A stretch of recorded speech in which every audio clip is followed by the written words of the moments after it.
lo voy a grabar. Ahí estamos. Bueno, como les decía, el propósito es ir viendo varios puntos, varios temas, de una forma quizás no muy profunda, en el sentido de que no vamos a ahondar en cada tema porque llevaría mucho tiempo, pero sí ir viendo el concepto básico, fundamental, de acuerdo a los puntos doctrinales más elementales, y vamos a ir abarcando lo más que podamos,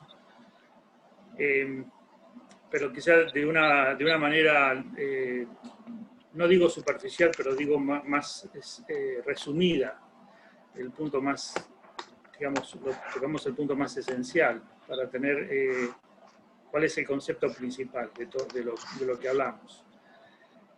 Yo tengo un material para presentarles, tengo un apunte que luego, si les parece bien, yo se los puedo enviar para que les sirva como repaso. No vamos a alcanzar a ver todos los puntos hoy, y creo que hasta donde llegamos, y bueno, ojalá abarquemos la mayor cantidad posible, pero es probable que no alcancemos a abarcar todos los puntos hoy. Quiero que terminemos en 1 hora. Sé que están cansados, un tiempo de día, una jornada de trabajo, y las neuronas le estamos haciendo hacer trabajo extra. Entonces, quizá lo tengamos que hacer en 2 etapas. Como les decía recién, es bueno tener una unidad con pensamiento, y cuando nosotros tenemos estos conceptos claros, podemos también aportar en las clases, cuando a veces el que está enseñando o el que está transmitiendo la lección puede llegar quizás a tener alguna duda ante una pregunta. Nuestro aporte puede ser de ayuda para traer claridad a algún punto que por ahí queda un poco confuso, ¿sí? Entonces, los primeros puntos, yo lo desarrollé, primero pensé desarrollar punto por punto, y digo, me veo, esto es un trabajo enorme, a resumir todo. Entonces escuché la sugerencia de mi esposa, que me dijo al principio, ¿por qué no hacemos un cuestionario? Entonces dije, wow, sería bueno la idea de hacer un cuestionario basado en preguntas, y que cada pregunta nos guía hacia un tema, y de esa manera lo pude hacer más fácil. Realmente el trabajo de sintetizar todo es un trabajo bastante bravo, porque hay que recopilar material y información de muchos lados y de toda esa información buscar lo más concreto, lo más esencial, y bueno, eso lleva tiempo. Pero bueno, ahí lo he logrado. Y el aporte de ustedes va a ser muy bueno. Yo les voy a ir haciendo las preguntas, ustedes me van contestando conforme como lo que ustedes saben acerca de este tema, y lo vamos a ir viendo, confirmando con el apunte. ¿Está bien? Entonces yo les voy a compartir la pantalla. Ustedes la pueden ver, ¿verdad? ¿Sí?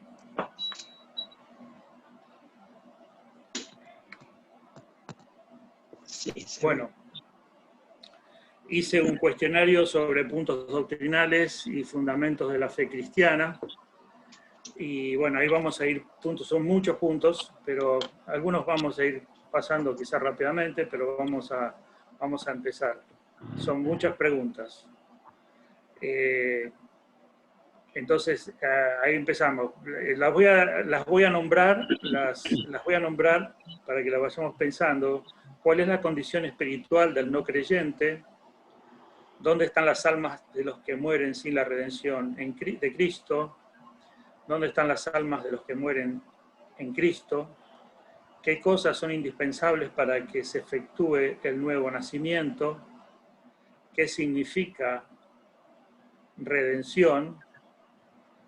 ¿Qué significa justificación? ¿Qué significa santificación?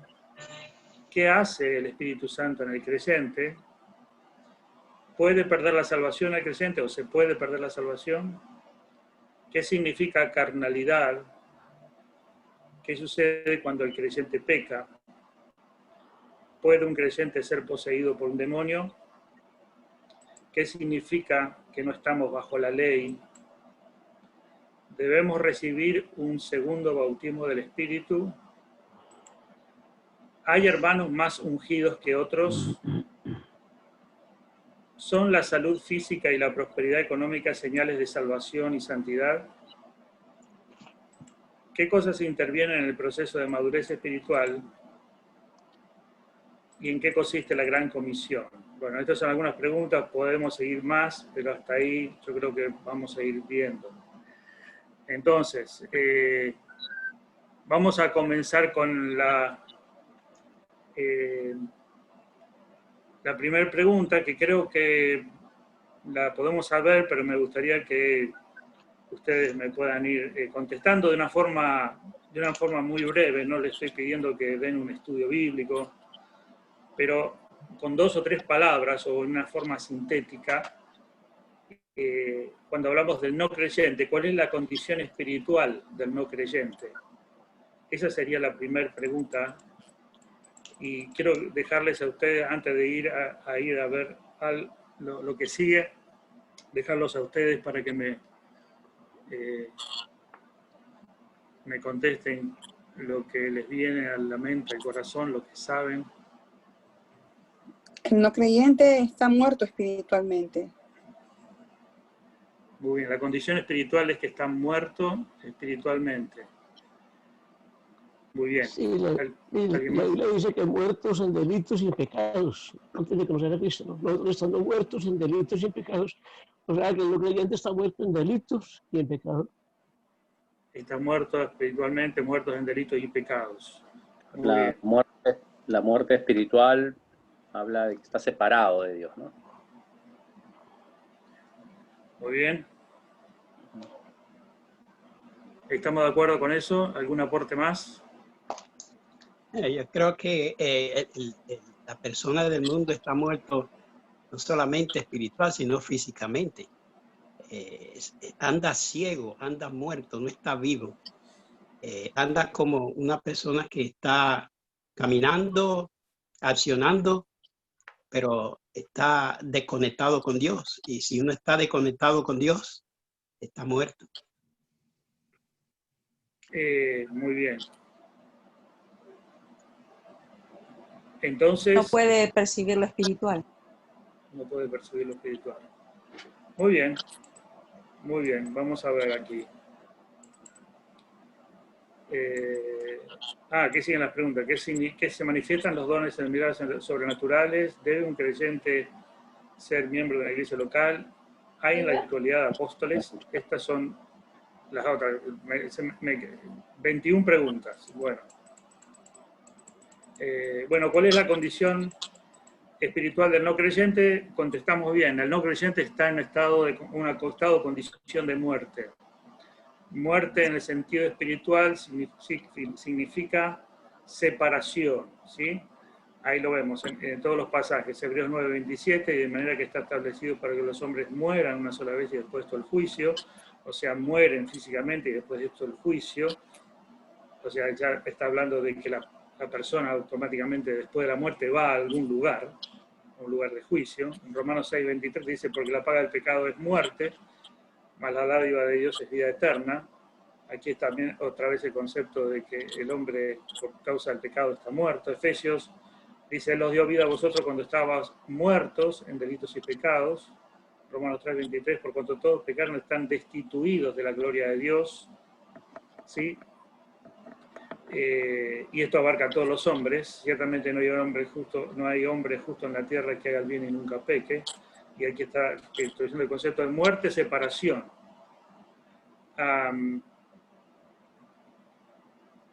Dice Romanos 5:12, y por cuanto el pecado entró en el mundo por un hombre, por el pecado la muerte, así la muerte pasó a todos los hombres, por cuanto todos pecaron. El estado de muerte no significa ausencia de conciencia y sentimientos, sino una perpetuidad en estado de juicio o condenación, ¿sí? Por lo tanto, lo que entendemos entonces es que la persona está muerta espiritualmente y ese estado de muerte continúa, se perpetúa. O sea, está muerto, pero ¿qué quiere decir? ¿Que está inconsciente o sea, no tiene sentimientos? ¿Cómo lo definirían eso? ¿Cómo lo explicarían? Decimos, está muerto espiritualmente. No está conectado con Dios, su espíritu está muerto. Porque se puede mover y puede hacer cosas, pero espiritualmente no está despierto, está muerto. Su espíritu no, como no tiene el Espíritu Santo, no está separado de Dios, no hay conexión. Está vivo físicamente, Claro. tiene emociones, sentimientos, decisiones, pero no tiene el Espíritu Santo, está separado. Podría ser, pastor, podría ser que todos tenemos un espíritu, pero no está activado, ¿no? O sea, el espíritu está ahí sin activación, por lo tanto el hombre no tiene ninguna lucidez en el área espiritual, solamente en el área física, en lo que ve, en sus sentidos nada más, pero nada en el área espiritual, ¿no? O sea, por eso que está muerto, está separado. Sí. Solo el Espíritu Santo puede activar su área espiritual, ¿no? El espíritu del hombre. Sí. Claro, lo que entendemos es que el espíritu, la parte inmaterial del hombre, lo que sería el alma, está consciente, tiene sentimientos, piensa, razona, tiene sentimientos buenos, malos, etc. Pero está desconectado y separado de Dios, de los pensamientos, los sentimientos, la voluntad de Dios. Cuando la persona Pastor, una consulta ahí justo en lo que Sí. estaba diciendo. El alma y el espíritu son dos áreas diferentes. Claro, Sí.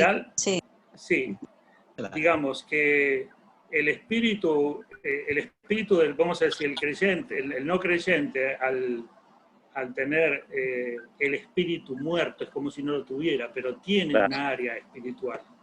Tiene un área espiritual que está muerta.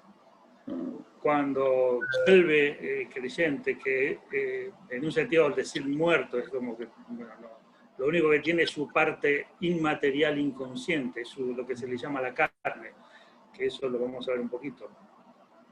Entonces, esa parte inmaterial, lo inmaterial del hombre, su alma, es lo que lo hace consciente. Esa parte inmaterial, digamos, sigue en actividad constante aunque su cuerpo muera. ¿Sí? Correcto. Y aunque su cuerpo muera, esa parte inmaterial, ¿qué hace? ¿Dónde va cuando su cuerpo muere? Si es Sí. hijo de Dios, va a estar a la presencia de Dios. Si no es hijo de Dios, Y si no es hijo de... Bueno, se va todavía al Seol, creo que el Seol o el Hades, porque el infierno todavía no está abierto. El Hades. Bueno, es lo mismo, solamente que uno era en el Antiguo Testamento y el otro es en el Nuevo. Pero ahí está esperando para su juicio. Pero también es un lugar tormentoso. Exacto. Exacto. Entonces, Vamos a ver, la persona muerta espiritualmente, separado de Dios, muerto en delitos y pecados, está en un estado consciente y ese estado consciente continúa, se perpetúa, nunca está en un estado pasivo, dormido, está en estado consciente hasta llegar a un juicio de Dios, a un juicio de condenación. ¿Sí? Pastor. Sí. Ahí quería profundizar un poquito más. Ese lugar donde van, mucha de la Biblia a veces especifica que es el centro de la tierra. Bueno, algunos creen que se llama centro de la tierra, pero no es un lugar físico. No es un lugar que se puede localizar dentro del universo. Está dentro del orden de la esfera de lo espiritual. ¿Sí? No hay, digamos, el cielo, el lugar donde están las almas que son salvas o las almas que no son salvas, están en esferas de lo espiritual. Son esferas espirituales, son las regiones celestes. Esas regiones celestes en el orden de lo espiritual no están dentro de ningún aspecto físico. O sea, el universo tiene millones y millones y millones de kilómetros y años luz de distancia entre galaxia y galaxia, pero no hay un lugar específico, físico, material, en donde se ubiquen las regiones celestiales. Esas regiones celestiales se llaman celestiales, pero no quiero que se confundan. Esas regiones espirituales. ¿Qué hay? Hay demonios. Hay huestes. Hay huestes espirituales, hay huestes que están encarceladas, hay como cárceles. Hay un lugar donde están las almas de los no creyentes, los muertos, que están espiritual, pero están en estado consciente, donde tienen sentimientos, donde están separados de Dios, hay un estado donde están los salvos. ¿Sí? Entonces, podríamos decir que, vamos a decirlo así, el cielo en todo su esplendor todavía no se inauguró en un sentido. El infierno en toda su magnitud todavía no se inauguró. Pero sí hay una antesala del infierno y una antesala del cielo. ¿Por qué? Porque el infierno tendrá una inauguración cuando es la consumación de los tiempos. La consumación de los tiempos, en el juicio final, se dará el veredicto final. Pero esto no quiere decir que los que mueren sin Cristo están durmiendo, están descatados, están inconscientes. No, están en un estado de tormento, separados de Dios. ¿Sí? Y es decir, esa parte inmaterial, separada de Dios, que es el alma, en un sentido no muere. O sea, en el sentido de que no se evapora, no queda como diciendo, bueno, se acabó, no hay más conciencia. Sí, el alma, vamos a decir así, la parte inmaterial del hombre, del ser humano, sigue en un estado eterno consciente.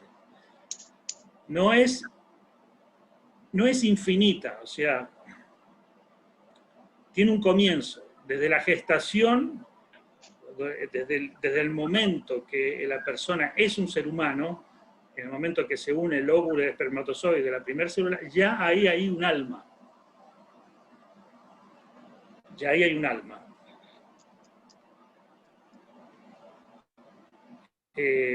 Por lo tanto, tiene un comienzo. Algunos creen que las almas están siempre eternas y que vienen a la tierra y toman cuerpo humano y después... No. El alma tiene un comienzo. Pero no tiene un final en el sentido que se evapora, no se extingue el alma, sino que perpetúa. En el estado de condenación, es el estado de muerte. Entonces, lo que lo tenemos que tener claro, o que por ahí en nuestra mente se confunde, cuando hablamos de muerte, estamos hablando de separación. No estamos hablando de inconsciencia, ¿sí?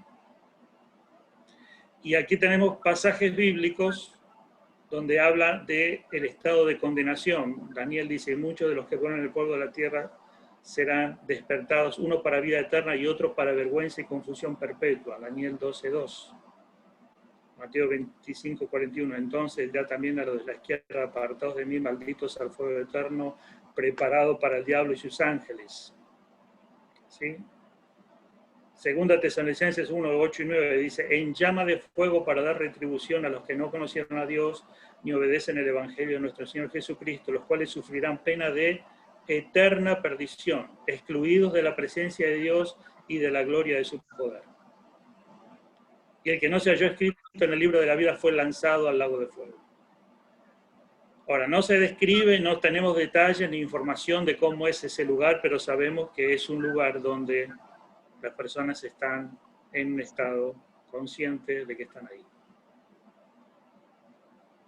Pastor, pero Amén. el lago de fuego es el destino, ya donde van a estar las almas.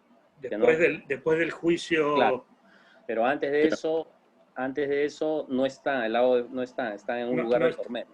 En un lugar de tormento. Que no es el lago de fuego. Que no es el lago de fuego. Claro, ahí lo vemos cuando el rico y el pobre, ahí lo especifica, en la condición que están. El rico y Lázaro. Y Lázaro, el rico y Lázaro. Sí.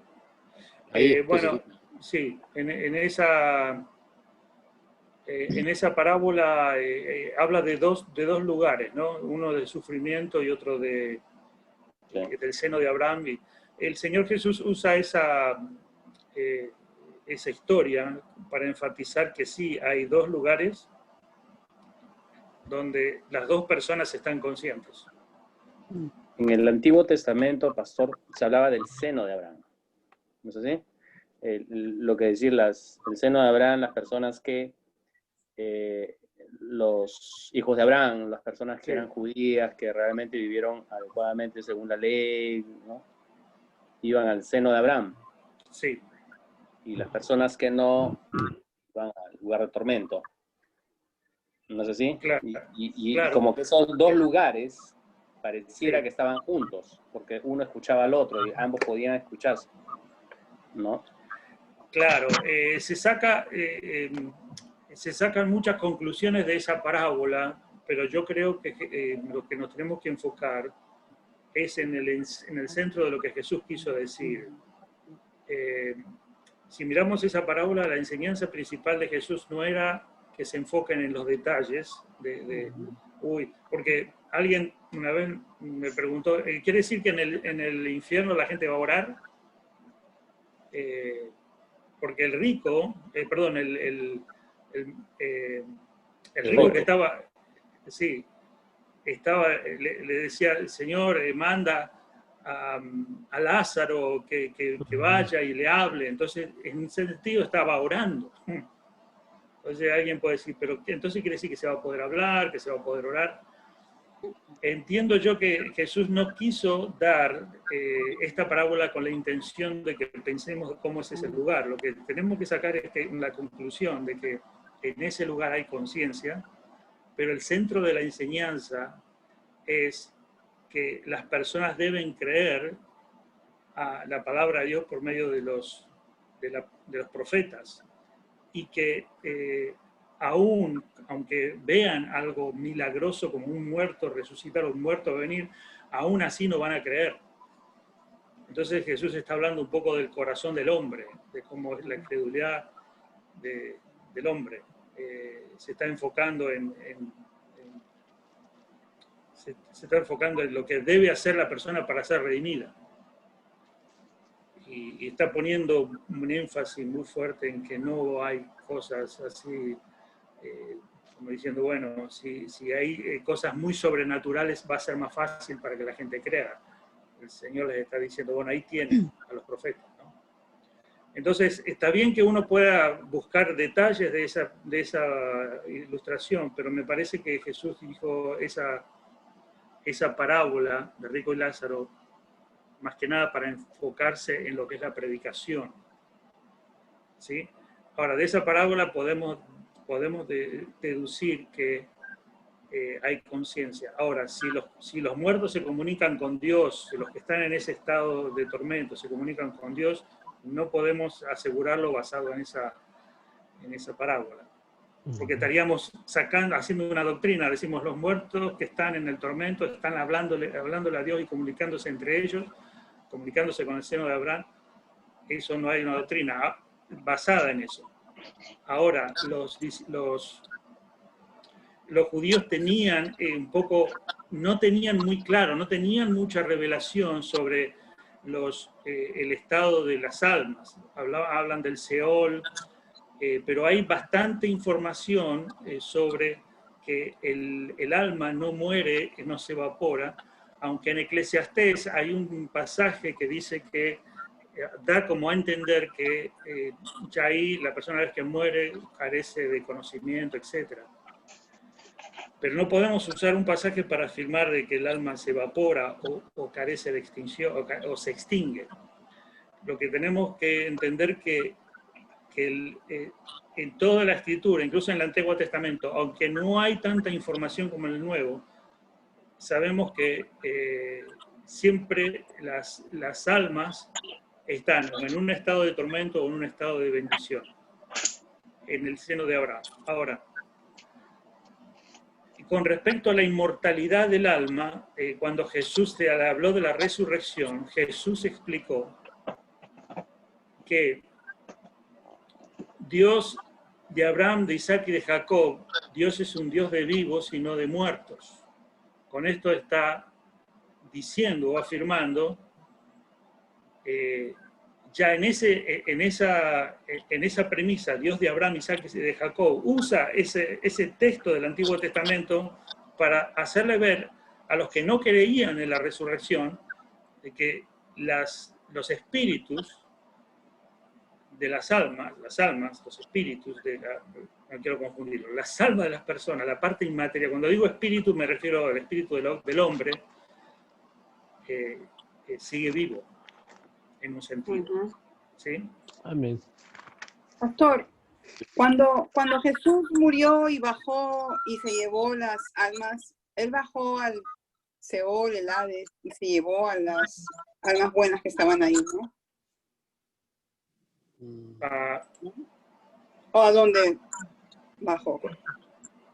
Descendió a lo más profundo cuando dice que descendió a lo más profundo de la tierra de ese. Bueno, no, se cree que descendió para proclamar victoria, pero no hay una base bíblica para decir que redimió a los que estaban en prisión de oscuridad. No. Algunos lo interpretan como que bueno, Pedro dice que fue y predicó a los espíritus encarcelados, pero no fue una predicación, yo entiendo que no fue una predicación para otorgarles la opción de salvación. Yo creo que fue un anuncio de victoria, pero no hay una base bíblica para decir que, bueno, estaban en el infierno, Jesús fue, les predicó y los salvó. No. No tenemos fundamento, yo por lo menos no he encontrado fundamento bíblico para eso. Lo que yo creo que el Señor Jesús, cuando descendió al infierno, descendió como para anunciar un anuncio de lo que había sucedido, pero no una propuesta para que sean salvos. No, claro. Entiendo yo así. Ahora, respecto a eso hay posturas un poquito diferentes, pero a mí no me convence el hecho de pensar que, bueno, y respecto a los otros, hay pastores hay incluso predicadores y pastores que dicen que, bueno, que fue, predicó y ahí las personas volvieron a creer y aceptaron, pero no tengo fundamento para pensar eso. Yo más bien digo que fue una proclamación, un anuncio, punto. Pero lo que yo... Otros dicen que lo que pudo haber pasado es que fue a reunirse con Abraham, con David, con los que habían muerto en la promesa, para anunciarles acerca de esa victoria. Entonces son especulaciones, ¿no? Pastor, pero cuando murió en el Antiguo Testamento, cuando morían, en el Antiguo Testamento, ¿iban directo a la presencia de Dios? Yo creo que no. Yo creo que iban a un lugar. Y en ese lugar fue donde, cuando Cristo murió, que los sacó de ahí y los llevó al cielo. El seno de Abraham. Sí, claro, el seno de Abraham. Claro, pero el seno de Abraham, yo entiendo que la gente piadosa, los creyentes, los salvos del Antiguo Testamento, Ajá. estuvieron siempre en la presencia de Dios, igual que los salvos de hoy. No hay, digamos, no hay dos categorías. Yo creo que lo que se llama seno de Abraham, presencia de Dios, el lugar celestial, abarca tanto a los piadosos del Antiguo Testamento como a los creyentes de ahora. Es un estado de bendición, es un estado de paz, de gozo, dentro de la presencia de Dios, esperando también el tiempo de la glorificación. Pero no hay un estado, digamos, inferior calidad. Los almas de los justos del Antiguo Testamento y las almas de los justos justificados por la sangre de Cristo son... Claro, por eso eran los sacrificios, los grandes sacrificios. Claro, la redención de Cristo, sí, perdón, la redención de Cristo se extiende hacia los santos del Antiguo Testamento. Si bien los santos del Antiguo Testamento no confiaron en la sangre de Cristo, pero ellos confiaron en el Cordero, y la salvación de ellos era por fe en ese Cordero, porque no podían, ese Cordero que sacrificaban y esa fe que ponían en la provisión de Dios, esa fe era contada como una fe del justo, y eran salvos por la fe en ese sacrificio provisional, porque era un tipo de Cristo. Cuando Cristo muere, esa redención se extiende hacia aquellos que tenían fe en la provisión futura. Entonces, fueron salvos por la sangre de Cristo también. Entonces, esos almas que son salvos por la sangre de Cristo están en un lugar, no en un lugar distinto, no en un lugar inferior, sino en el mismo lugar donde están los salvos, esperando la redención. La extensión de la redención de la sangre de Cristo, entiendo yo, que se extiende hacia los santos del Antiguo Testamento, aunque los santos del Antiguo Testamento no pusieron fe en el Cordero, pero sí pusieron fe en el tipo de Cristo. Exacto. Y entre paréntesis entiendo yo que se extiende hacia las almas que no son conscientes de pecado, y esto me refiero a los niños, a los bebés, a las personas con discapacidad mental. Se extiende hasta ellos. La sangre de Cristo. ¿Y dónde están esas almas? Digamos, llamémoslo seno de Abraham, llamémoslo lugar llamémoslo el cielo, la casa de Dios, la morada celestial. Pero es una antesala. Sí, de algo más glorioso. Ahora estamos todos, claro, los santos del Antiguo Testamento y los santos de hoy están todos en el mismo lugar. Igual, antes de que muera Cristo, también los santos del Antiguo Testamento ya estaban en la presencia de Dios también. Claro. Ya estaban en la presencia de Dios, sí, porque acuérdense que la palabra de Dios dice el Cordero que fue inmolado desde el principio de los tiempos. Okay. Entonces, hay una cuestión un poco difícil de explicar, pero Cristo fue inmolado hace 2000 años, pero en la mente de Dios y en el propósito de Dios es el Cordero inmolado en la eternidad, desde antes de los tiempos. Entonces hay una cuestión de tiempo que nos cuesta comprenderla en nuestra mente, pero sabemos que existe ese estado espiritual de cómo la sangre de Cristo los alcanzó antes del Antiguo Testamento, es porque la sangre de Cristo está en la presencia de Dios desde antes de la fundación del mundo. Ahora, no es fácil explicar esto, pero es la realidad, es lo que dice la palabra. El Cordero que fue inmolado de la eternidad. Yo quería solamente decir que es verdad lo que usted dice, pastor, porque es muy sencillo en hebreo. Dice que 9:27, que como está escrito, una vez morir y después el juicio. O sea que Cristo no predicó para salvar. Va a haber, después que uno mientras está vivo tiene la oportunidad, pero una vez que usted muere, ya su destino está listo ahí. Cristo no bajó para salvar las almas, sino para proclamar la victoria. Sí, entendemos que es así. Gracias, hermano.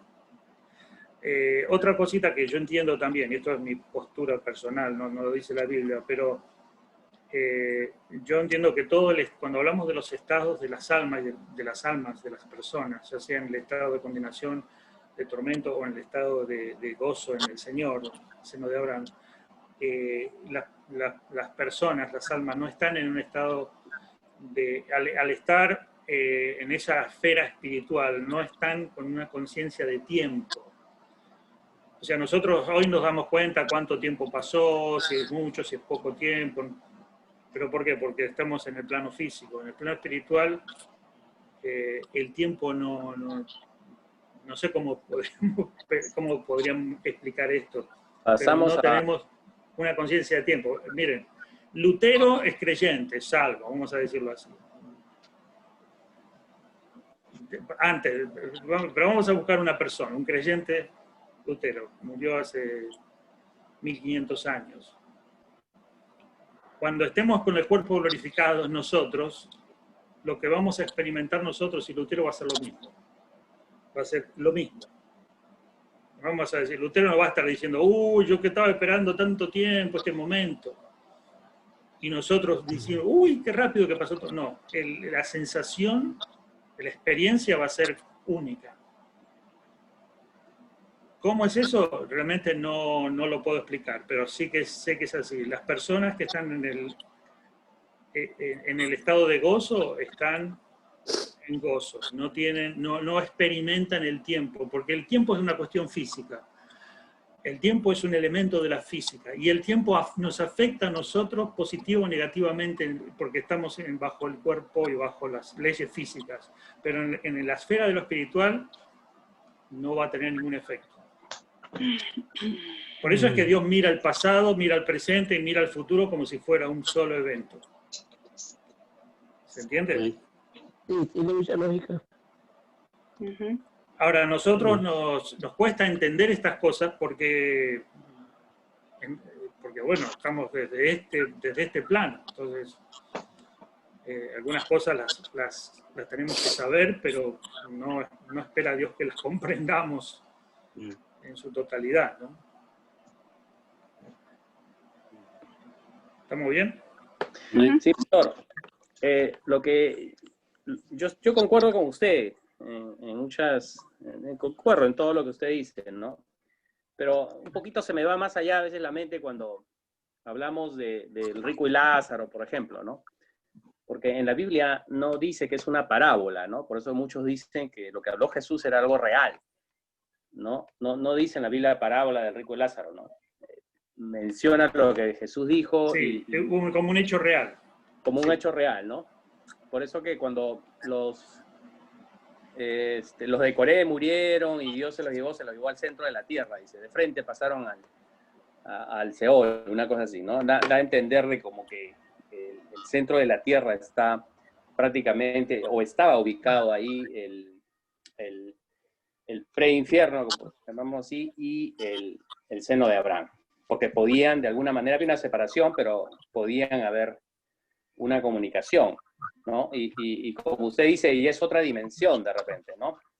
El tiempo, el rico, cómo vio que era Abraham de repente, ¿sí, no? ¿Cómo supo que él era Abraham? y se escuchaban entre ellos. O sea, de alguna manera dicen que es más consciente y los sentidos, o qué sé yo, ya se revelan de otra manera, ¿no? No dan a entender esa situación. Cuando Jesús bajó, ya se llevó a todos los, bueno, proclamó la victoria porque era el Mesías, ¿no? Proclamó la victoria que hubo, que los profetas, ¿no? Para que todos sepan lo que había ahí, ¿no? Y de ahí ya se los llevó, ¿no? Al lugar celestial, ¿no? Y que supuestamente ahora solamente está el infierno, ¿no? Perdón, el pre-infierno, llamemos el centro de la tierra, ¿no? Más o menos era una postura a la cual yo más me apegaba, ¿no? Pero yo entiendo que es un área espiritual también, o sea, no puede ser tampoco algo 100% cierto, no sé, o sea, la Biblia no especifica así claramente, ¿no? Ni detalla sobre el tema, ¿no? Claro, bueno, por empezar, podría decir que en esa parábola que está dando detalles de cómo es el cielo, de cómo es el seno de Abraham, entiendo que hay varias preguntas que quedarían ahí para contestar. ¿Esto que ha pasado sigue pasando actualmente? No, ya no. Si no pasa es porque en ese seno de Abraham estaban los salvos del Antiguo Testamento que estaban en un sentido esperando. Así bueno, es. Yo personalmente no encuentro en la palabra que pueda referirse a que el Señor fue a buscar a los salvos del Antiguo Testamento a un lugar para llevarlos a un cielo, a un precielo, digamos, para después llevarlo al cielo. Yo entiendo que ese seno de Abraham siempre estuvo en el mismo estado, en la misma condición, con las mismas características de ser un lugar donde las almas están en la presencia de Dios en un estado de paz y de gozo, de felicidad completo, y que nunca cambió, y que siempre fue así. Lo veo de esa manera, y quizás el tema de todo lo que cuenta, lo que relata Jesús en cuanto a esos detalles de lo que pasa, quedan algunas preguntas, pero siempre esa parábola me lleva más a enfocarme en por qué Jesús habló de eso, cuál fue el objetivo principal de hablar de eso, cuál era su objetivo, si era dar una clase de lo que pasa con las almas, o era hablar sobre el tema de la predicación. Y entre esas dos, digo, el Señor no se puso a dar una clase para darle claridad a la gente de qué pasa con las almas, sino que Él usó eso, que vamos a decir que es real, pero dijo eso para enfatizar otro punto. Entonces, al decir eso, quedan esas preguntas que en sí no hay más información para decir en la Biblia. No hay más información para decir en el cuanto si eso que hizo Lázaro se sigue pasando en este momento. Yo entiendo que no hay comunicación entre las almas que están en el estado de condenación, en el pre-infierno no hay comunicación, y las que están con el Señor no se comunican entre sí. Y ese estado de salvación abarca tanto a los creyentes de la gracia como los creyentes, mejor dicho, los creyentes del Nuevo Testamento, los creyentes después de la cruz y los creyentes de antes de la cruz. Quería decir, pastor, que apoyando, porque me ha tocado debatir, hablar con los testigos de Jehová, porque ellos no creen que hay infierno. Y en Apocalipsis 20, del 7 en adelante, habla de la Trinidad diabólica, del falso profeta y del anticristo y del dragón de Satanás. Dice que van a ser lanzados y que van a sufrir día y noche. Sí. Entonces eso muestra que van a ser lanzados a un infierno y que van a ser atormentados, así mismo dice, día y noche. Entonces hay conciencia después de la muerte. Hay conciencia, sí. Es cierto. Bueno, este es el punto que estamos viendo. Los testigos de Jehová, los adventistas también dicen que cuando interpretan que todo eso se refiere al sufrimiento de la muerte, y se refiere a la muerte física.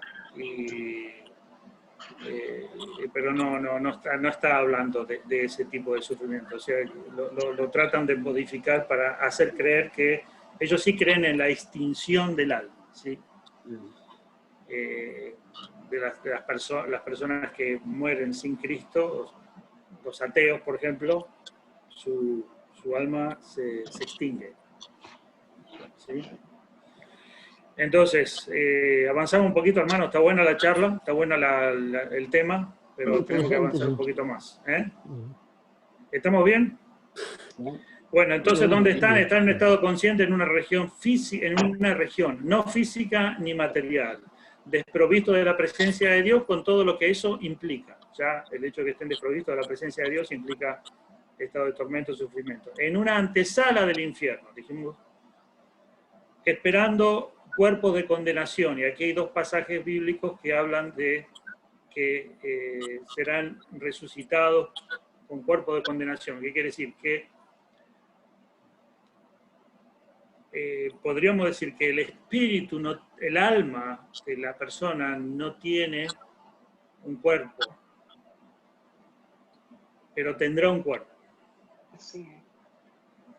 Esto lo declaran estos dos pasajes, entonces va a haber un cuerpo de condenación como nosotros, como las almas de los justos, tendrán un cuerpo de gloria, ¿sí? Entonces, ¿dónde están las almas que mueren en Cristo? En un estado consciente en la presencia de Dios. Ahí tenemos el pasaje que dice en 2 Corintios, si nuestra casa se deshiciere, tenemos una morada eterna en los cielos. Están esperando recibir cuerpos glorificados, porque es necesario que esto corruptible se vista de incorrupción. Están en la antesala de las bodas del Cordero y del milenio.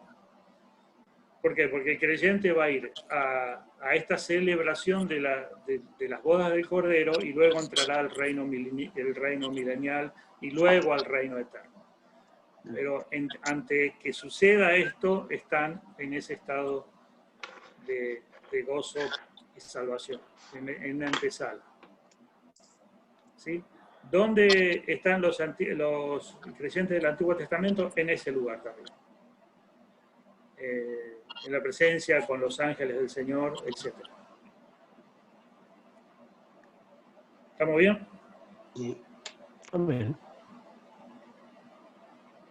Bueno, ahí vamos a ir avanzando.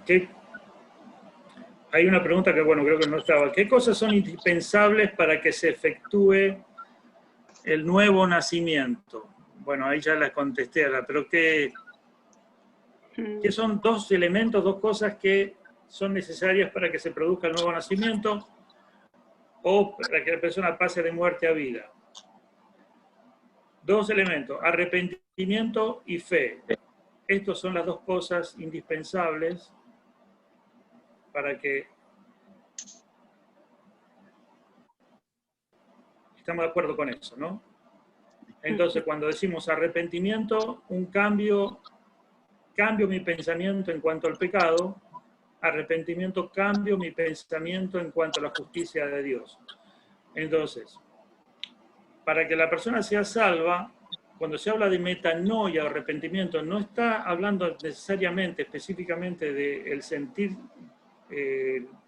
un remordimiento por el pecado, un dolor por el pecado, porque eso es bueno en un sentido, pero el arrepentimiento involucra que yo cambio mi pensamiento en cuanto al pecado. En el sentido que cuando el Espíritu Santo obra en mí, yo comienzo mi mente comienza a pensar de que en cuanto al pecado completamente diferente a como una persona que no es salva piensa. ¿Sí? Y en cambio mi pensamiento en cuanto a la justicia de Dios. O sea, yo me doy cuenta que soy pecador y que yo no puedo salvarme, que no puedo hacer nada para salvarme y que merezco el infierno, en un sentido. Entonces, cuando para que suceda el arrepentimiento tiene que haber un cambio de mente en cuanto a estos pensamientos, a mi pensamiento en cuanto al pecado. Ahí es donde se produce arrepentimiento, por eso la palabra arrepentimiento es metanoia, cambio de mente. ¿Sí? Por eso es tan importante que la persona entienda, entienda y razone el mensaje de la cruz. Y son las preguntas que uno tiene que hacer, porque las personas tienen que contestar conforme a lo que uno les ha estado diciendo y bíblicamente les ha estado mostrando. Por eso es importante, porque muchas veces la gente dice, sí, aceptó al Señor, y uno le predicó y aceptó al Señor, hizo la oración y listo. Pero si le preguntas, a veces, ok, ¿y ahora dónde te vas? Y bueno, y no sé, y a lo mejor, ¿me entiendes? O sea, hay personas que se conforman con predicarle a alguien y decir, ah, bueno, sí, aceptó al Señor, pero hay que saber si realmente esa persona entendió el mensaje y hacerle las preguntas claves.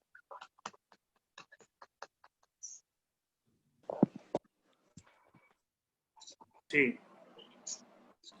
Sí, es cierto, pastor, es cierto eso que dice la hermana, pero hay casos que no es vamos a decir, no es la regla. Por ejemplo, cuando Cristo estaba en la cruz y los dos ladrones, uno a la derecha y uno a la izquierda, a la izquierda le pidió, se arrepintió, pero no tuvo el conocimiento, pero se arrepintió. O sea que el arrepentimiento y la fe es esencial para ganar la vida en Cristo, creer en Cristo y recibirlo. No tenía el conocimiento, pero sin embargo Cristo lo salvó. Sí. Sí, no me refiero a eso, porque lo que entiendo que el ladrón se arrepintió, ¿no es cierto? Se arrepintió y Dios supo, porque era Dios, ¿no es cierto?, que se arrepintió. Yo voy más allá del hecho, no el conocimiento de la gente, pero que las personas, cuando uno le predica el Evangelio, tiene que contestarle, ¿no es cierto?, ¿qué es lo que hizo Cristo? ¿No es cierto? ¿Qué fue? ¿Por qué Cristo tuvo que morir? ¿Por qué vino a la cruz y murió por nosotros? ¿Dónde te vas? Porque mucha gente sigue pensando, diciendo que no sabe a dónde va. ¿Me entiendes? Claro. O sea, a lo que yo voy es que no que tengan un conocimiento no, sino que entiendan el mensaje de la cruz. ¿Qué es lo que hizo Cristo? ¿De qué los está salvando? ¿Qué es la salvación? Porque a veces la gente le pregunta, ¿y de qué te salva? No saben contestar de qué son salvos. Así es. ¿Qué es la condenación? ¿Cuál es la condenación que Dios? Y no entienden, ¿me entiendes? O sea, a eso voy. No, bien. Obviamente que el ladrón de la cruz se arrepintió, ¿no? Por eso fue al cielo. Sí, bueno, aquí vamos a ver el arrepentimiento como un don de Dios. Nosotros entendemos que el Evangelio se entiende, se razona, hay una parte en el que actúa el razonamiento, digamos la lógica del razonamiento, pero hay hay algo espiritual que sucede en la persona cuando ese razonamiento que hace de acuerdo a entender el Evangelio opera el Espíritu Santo y la persona aplica esa verdad a su vida por la obra del Espíritu Santo. En un sentido, bueno, no es en un sentido, es que en la Biblia aparece que el arrepentimiento lo genera Dios mismo, lo produce Dios. como un acto del Espíritu Santo, ¿sí? ¿Qué pasa? En la experiencia que tenemos, yo he explicado el Evangelio muchas veces a muchas personas y con una claridad muy grande, y hasta las personas le preguntas, ¿entendés qué hizo Jesucristo? Sí, ¿qué hizo? Murió en mi lugar, murió por mis pecados. Y me parece bien, así te contestan, ¿no? Te dicen, qué bueno, ¿no? Notás como que la persona parece como entendió o no entendió, o sea, ¿qué pasa con este tipo, no? ¿Qué hizo Jesucristo? Murió para salvarte. Sí, qué lindo, ¿no? Qué bonito, te dicen. Bueno, me voy. Y vos te quedás ahí diciendo, le acabo de decir que hay una puerta abierta para la eternidad y el tipo se sigue mascando chicle.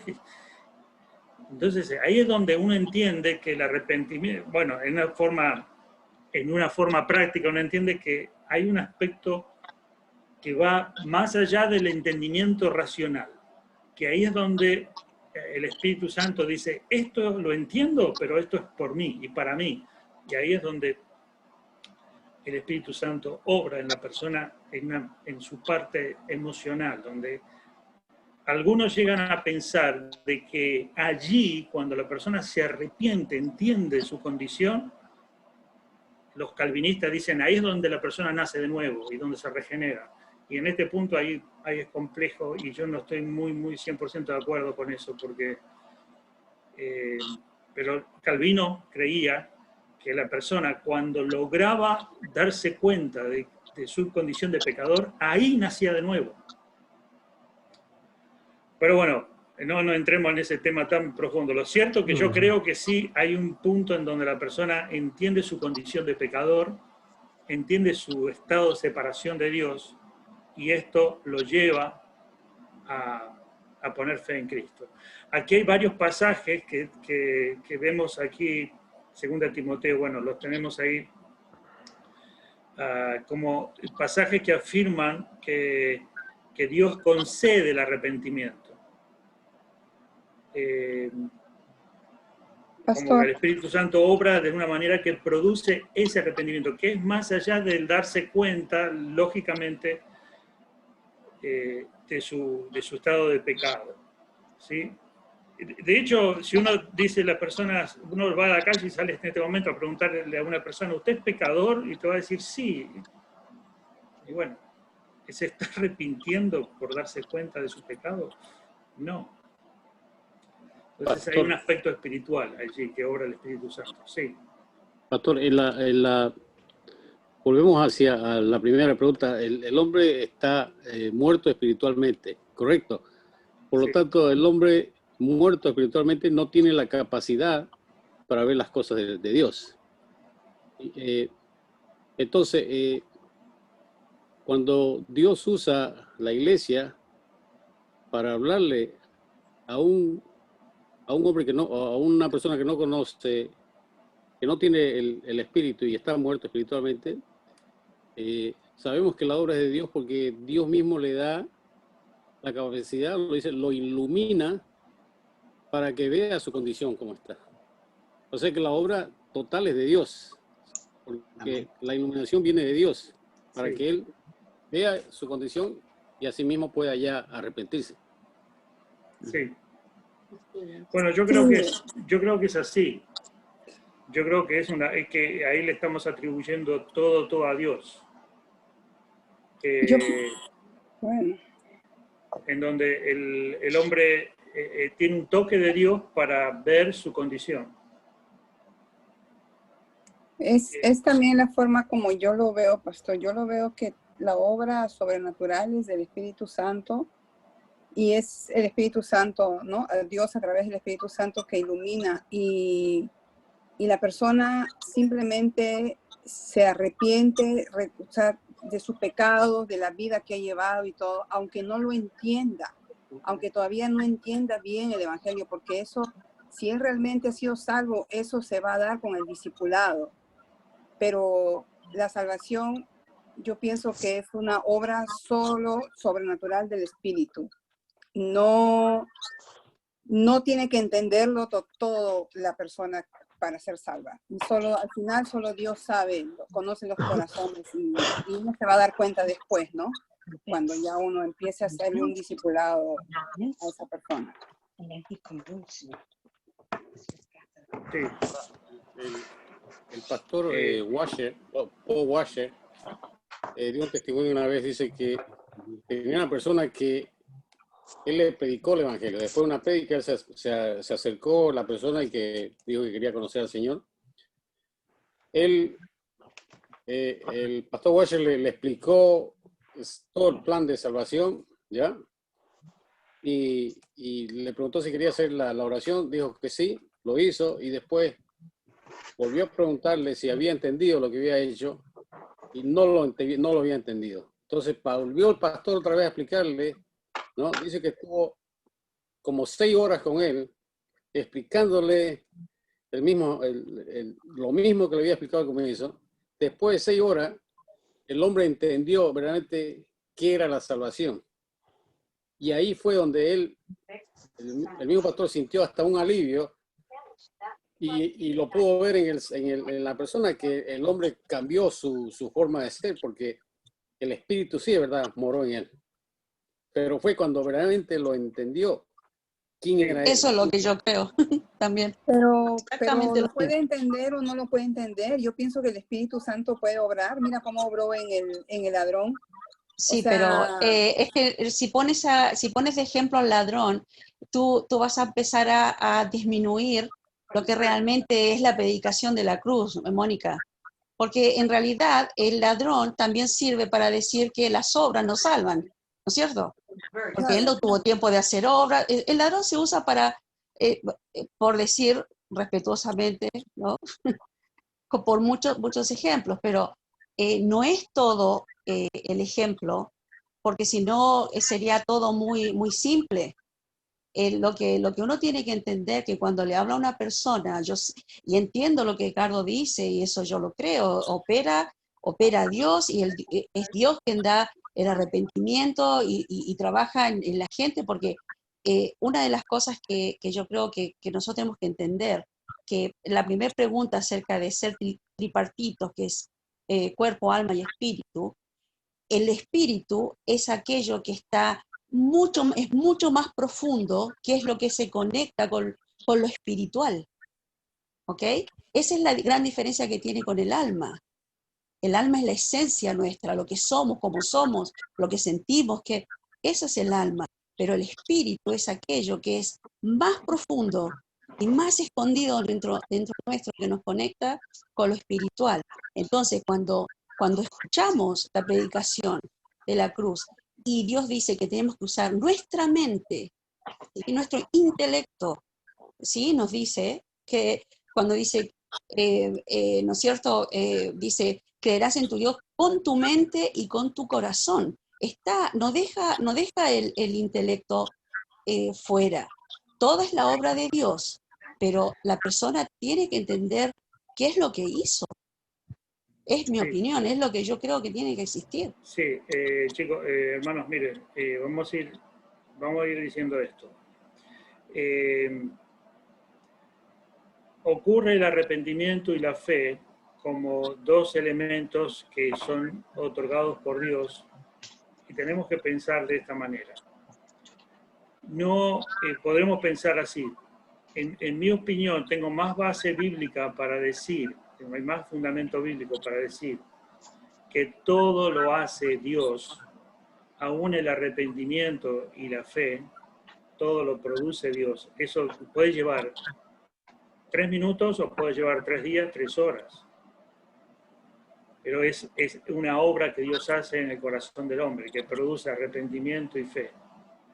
Ahora, se producen estas 2 cosas simultáneamente, como una obra del Espíritu Santo. ¿Por qué? Porque hay 2 posturas.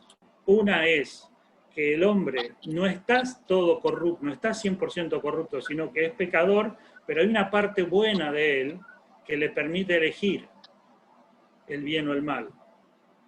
La mayoría de la Biblia dice que el hombre está muerto, y no esa ese estado de muerte no le permite ver a Cristo, por lo tanto tiene que ser una intervención sobrenatural.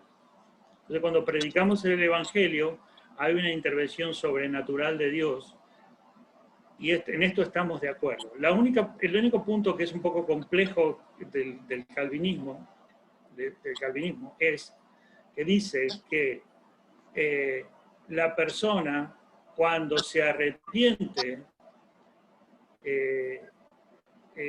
no está usando su libre albedrío, sino que está haciendo un acto que viene del Espíritu de Dios, se arrepiente, y allí esa persona es regenerada, se produce la regeneración, para después aceptar a Cristo. Lo que yo no entiendo desde ese principio es, si ya estás regenerado, ¿para qué quieres aceptar a Cristo? Si ya fuiste regenerado.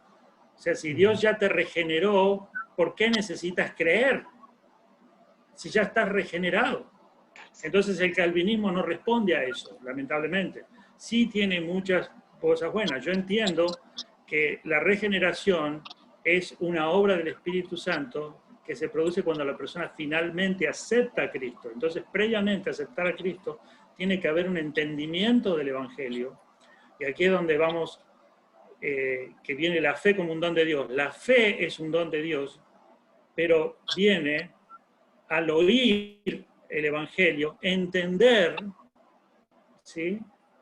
Y este entender no es que tenés que explicarle, en algunos casos hay que explicarle para que entienda desde el Antiguo Testamento, como hizo el eunuco etíope, en donde Felipe lo llevó por el libro de Isaías. Fíjense que él tuvo que entender desde la profecía. Otros, como el ladrón de la cruz, tuvo un entendimiento donde solamente bastó verlo a Jesús muriendo en la cruz. Nosotros hoy predicamos el Evangelio, podemos predicarle usando 3.000 versículos bíblicos o usando 4. Este entendimiento de lo que es el mensaje del Evangelio tiene que existir, y luego de oír y entender, creer. Este creer es un acto también de Dios, que dice la fe dice la fe es un don de Dios. Entonces, nosotros no, al principio la persona no lo entiende de esta manera, nosotros ahora sí lo vamos entendiendo, porque yo creí en Jesucristo y con el tiempo me fui dando cuenta que ese que yo hice fue algo que Dios me empujó a hacer. Muy difícil de comprender esto, pero es para darle todo el crédito y toda la atribución a la salvación a Dios, de que no hubo ningún gramito de nosotros para cooperar en la salvación. Cuando decimos que la salvación, el hombre no interviene, no es por obras, no hace nada, absolutamente nada. Esta es la postura más centrada, más bíblica que hay, la que han sostenido desde la Reforma, desde los primeros cristianos después de la Reforma, es la postura bíblica más centrada. Luego surgió, dentro de esos técnicos, surgió un teólogo llamado Arminio que sostiene, para hacerle corta la historia, que hay una obra que hacer para ser, una mínima obra que hacer para ser salvo, que ahí es donde dice, es la intervención del hombre. El hombre tiene un poquito de bueno, que es lo que lo lleva a creer. Un granito de bueno tiene. Y Arminio y Calvino, o sea, el arminianismo y el calvinismo son dos corrientes teológicas. En realidad no son dos cosas muy herejías, sino que basan en el punto de qué pasa cuando la persona, qué sucede cuando la persona se convierte, qué está sucediendo. Este es el análisis. Ahora, nosotros lo que tenemos que enfocarnos es saber en este punto, cada uno puede investigar un poquito más, es que la persona tiene que oír el Evangelio, entender su condición, recibir a Cristo por fe. Esto es una obra que Dios hace en el corazón de las personas. Es una obra que Dios hace. La persona decide aceptar a Cristo. Cristo es el que lo lleva a la salvación. Y la persona es salva. ¿Qué pasó? Se arrepintió y creyó. ¿Fue por un don de Dios? ¿Fueron dos cosas, dos elementos que son de Dios? Sí, entendemos que sí. Según la palabra de Dios, lo que hemos visto, arrepentimiento y fe, son dos. Acá están los pasajes que afirman de que la fe, la fe y dice, porque por gracias ustedes han sido salvados mediante la fe, esto no procede de ustedes, sino que es un regalo de Dios, no por obras para que nadie se jacte, en Efesios 2, 8 y 9.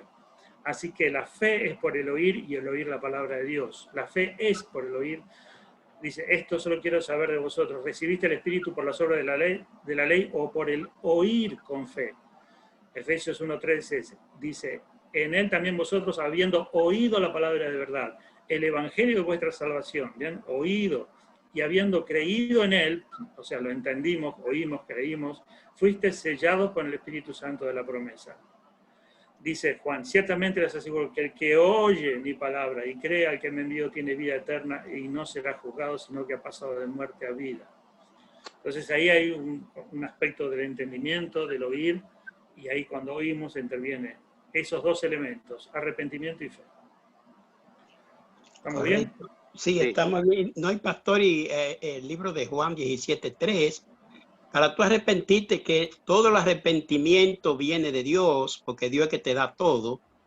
Pero tú tienes que conocer quién tú eres, que tú eres pecador, y conocer quién te puede salvar, como dice Juan 17:3, que el conocimiento es vida eterna. Tienes que saber que hay un Dios que es el que te va a salvar, y tú tienes que conocer que tú eres pecador, pero Dios es que te pone todo, el Espíritu Santo. Así es. Todo este entendimiento y este conocimiento es necesario, digamos, en la predicación del Evangelio nosotros tenemos que usar todo este arsenal, podríamos decir, de información y que tiene que ver con, apela al entendimiento, al conocimiento de la persona, y luego es el Señor que hace, genera, produce, provee arrepentimiento, genera fe en la persona, es todo lo hace el Pastor. Señor. Sí. Por eso que la otra postura con referente al ladrón, muchos historiadores o pastores también hablan de que el ladrón escuchó de Jesús, porque recuerde que Jesús predicaba y mucha gente hablaba de él. Bueno, perdón, Wolf, pero creo que diste algo muy cierto ahí, porque lo que el ladrón dice, acuérdate de mí cuando vengas en tu reino. Claro. Ya está indicando de que él ha escuchado, uh-huh. Ha escuchado a Jesús, o sea, en un sentido él escuchó, porque no estaba frente a un desconocido, a alguien que no tenía idea de qué es lo que hablaba. Ya al decir, cuando vengas en tu reino, ya estaba indicando de que él ya había escuchado el tema de todo lo que Jesús venía predicando, ¿no? Sí, así es, pastor. Entonces había un conocimiento, un entendimiento de ese aspecto. Bien, hermanos, no hicimos nada más que 5 preguntas, se nos va el tiempo. Lamentablemente, quisiéramos seguir.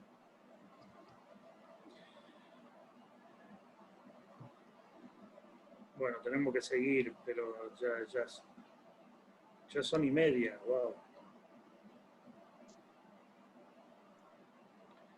Bueno, les dejo termino con esta pregunta, contéstenme ustedes, sin mirar la pantalla. ¿Qué significa redención? A ver los que no hablaron. Yo, para mí redención es el perdón de sus pecados. Él pagó, porque nosotros también pagamos. Sí, te escucho un poquito bajito. No le escucho. Sí. ¿Se escuchó bien? Okay. No. Ahora. Ahora sí. Para mí la redención es, él pagó por nuestros pecados, perdonó nuestros pecados. Lo que nosotros teníamos que pagar, Él lo pagó. Él quitó. Ya somos salvos, no tenemos más nada que hacer porque Él lo hizo por nosotros. Él nos redimió, nos perdonó, nos justificó, quitó y hizo lo que nosotros tenemos que pagar. Muy bien. Está bien, Martita, dijiste algo correcto. A ver, ¿alguien más que pueda agregar algo un poquito más o decir lo que significa redención? Sí, la redención también tiene que ver como cuando a un esclavo le daban la libertad, ¿no? Entonces la redención es como recibir precisamente esa libertad. Esa libertad que no tenemos al estar pues, en condenación, en muertos en delitos implicados, esa libertad que recibimos. Y muchas veces esa libertad el esclavo la recibía, pues, no siempre, porque el esclavo no merecía ser libre, pero el amo le daba la redención, lo redimía. Como cuando alguien lo compraba para liberarlo precisamente. Claro. Ahí está, comprados. Bueno, muy bien. Hermanos, con respecto a redención, este es un concepto que me gusta mucho y es muy importante que lo sepamos y tengamos bien claro, porque el significado es muy lindo, muy profundo y muy significativo. Porque lo contestamos bien, es cuando alguien compra, alguien paga un precio, pero la idea de redención es esta. Yo le compro a alguien algo de manera que esa persona ya no es dueño de eso que tenía, ahora yo soy el dueño. Pero Ana dice, bueno, ¿y qué tiene de especial eso? Lo que tiene de especial es que nosotros teníamos antes un dueño, un amo, que nos dominaba completamente. No podíamos salir de ese dueño, de ese amo que nos gobernaba, nos dominaba. Cuando Jesucristo nos redime, nos saca de ese poder, del poder del dueño, de ese antiguo amo. ¿Sí? Al sacarnos del poder del antiguo amo, ya ese amo no tiene más poder sobre nosotros. Este es el concepto de redención. Compro algo para quitarle el poder a la persona que lo tenía. Es una compra, pero que tiene que ver con el dominio. Recién Jairo usó ese ejemplo que era justamente el que se usaba, el de los esclavos. Pero a veces no entendemos la dimensión que tiene esto. Yo creo que no entendemos la dimensión que tiene esta palabra. Porque uno, personalmente, todos creemos que tenemos cierta libertad y que hacemos lo que queremos. Pero la realidad es que el que está sin Cristo, no tiene libertad en absoluto. Le voy a dar un ejemplo. Usted puede decidir hoy, hoy es, de aquí, durante 5 años, voy a decidir ser flaquito, más joven, un poquito más alto, no envejecer y no enfermarme nunca.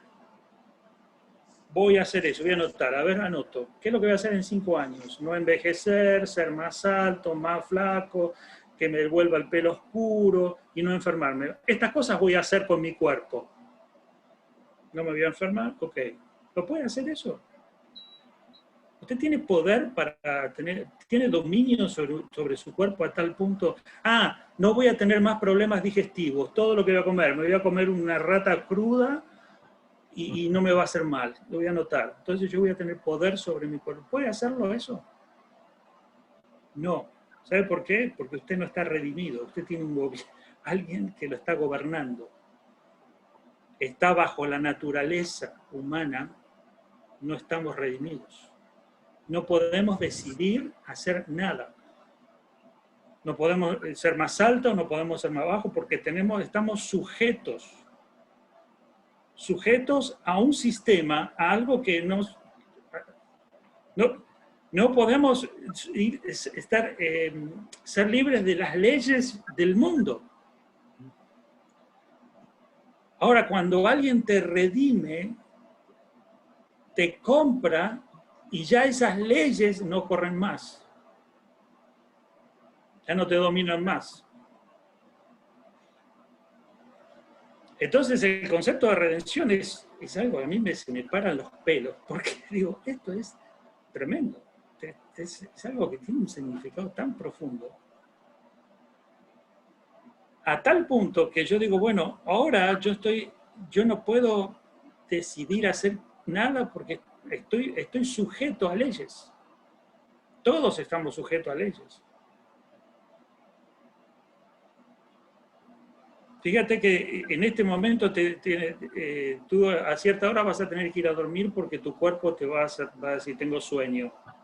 ¿Sabes por qué vas a tener sueño? Porque estás sujeto a una ley y no eres libre. Tú no puedes decir, no, yo me quedo despierto, de ahora en más no duermo más. ¿Por qué no lo puedes hacer? Porque no eres libre. No puedes decidir. ¿Y por qué no eres libre? Porque estás bajo un dueño, bajo un sistema. Para que alguien te saque de ese sistema, alguien tiene que redimirte. Entonces la redención significa básicamente que fuimos sacados de alguien que nos gobernaba y nos dominaba para pasar a ser de otro. Pasamos a ser de otro. Otro que es dueño de nosotros. Entonces, cuando la palabra de Dios habla de redención, ¿de qué nos redime? Del dominio, del poder, del pecado. De eso lo vamos a tener que hablar en otro momento, pero vamos a seguir en la próxima. Pero quería cerrar un poquito con este concepto. ¿Está bien, hermanos? Que iba a decir, pastor, que encima de eso somos sellados como el ganado que le ponen la estampa. Sí. Con el Espíritu Santo. Amén. Amén. Ya. Como, sí, así es. Comprados. Eso me gusta mucho esa expresión, redimidos fuimos comprados. Pero sí, dice, yo tengo una definición aquí donde dice rescatar a alguien, dar por terminado un castigo, liberar algo que estaba hipotecado o embargado, dice. Claro. El concepto de redención incluye la compra, la quita de la venta, el quitar de la venta y la completa libertad otorgada por medio de un rescate individual a través de la muerte de Cristo. Esto es la redención cristiana.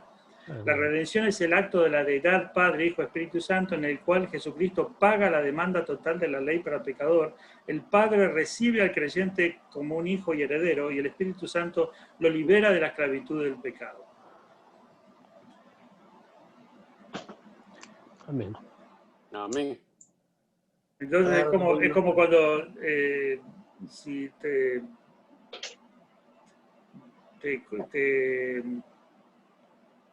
bueno, tiene varios aspectos esto de la redención, porque también tiene el aspecto de que el Señor paga un precio, nos saca del poder, compra lo que le pertenece, por decirlo así. Compra lo que le pertenece, ahora somos de Él. Pero en un sentido nosotros nos fuimos bajo la voluntad de otro dueño, nos fuimos bajo el señorío de otro dueño. Ese dueño nos esclavizaba, nos dominaba, no podíamos ser libres del pecado. Él nos compró y nos sacó de ese dominio, de esa autoridad, porque también tenía autoridad sobre nosotros. ¿Sí? Como un rescate, ¿no? Los rescates. Es un rescate, sí.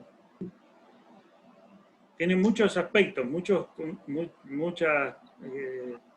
me encanta, no sé, a mí personalmente me encanta todo lo que viene a través de esta expresión redención. Porque, bueno, Dicen que la redención es el corazón del Evangelio. Sí, es verdad, la redención es el corazón. Quizá la palabra más maravillosa que yo encuentro, claro, redención. Es tremendo. Porque tiene un significado tan de que el hombre, digamos, si no estás redimido, estás atrapado, encerrado, dominado, gobernado, esclavizado.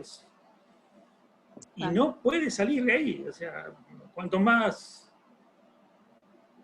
fuerzas hagas para liberarte, más te hundes.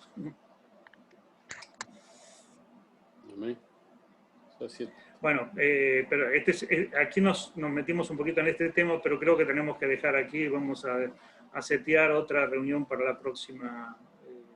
Les voy a dejar saber